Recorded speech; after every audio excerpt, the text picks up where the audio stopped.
Hi mga Lodi, so may nagtatanong nito, paano daw ba lilinisin yung Play Store natin kasi nagahang na?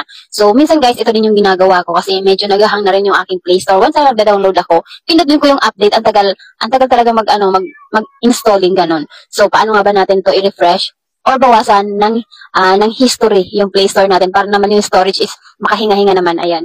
So ganito lang yun mga Lodi, let's go. So ganito lang yun mga Lodi, pupunta lang tayo sa Play Store ng ating cellphone. Next po is i-click natin yung account natin dyan or yung picture ng ating Google account. Next po is i-click po natin yung Manage App and Device. Ayan. So i-click natin yan. Next po is i-click natin tong Manage. Then i-click po natin tong This Device. Then i-click po natin dito sa Not Installed. Ito siya. Ayan. So ito po is isa din to sa nakakahang ng cellphone natin. Ayan. So wala naman po mawawala kung itatry natin, diba? Kasi ito po talaga yung lagi kong ginagawa.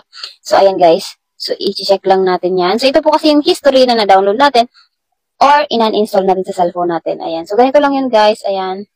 So, i-check lang natin yan lahat. Kung ikaw yung gusto mo, ganyan, ganon. So, dito mo din, guys, makikita yung mga matagal mo nang download tapos in-uninstall mo. Ayan. So, di ba, napakadlaki? Ayan. So, hindi ko na yata maubos. And next is i-click natin yung basurahan na may X. Then, i-click natin yung remove. Ito siya, guys. Ayan. So, 38 apps remove. So, busin lang natin, guys. Yan. Ayan. Para naman bawasan naman yung history ng ating Play Store. So, yun lang guys for today's video. So, sana nakatulong and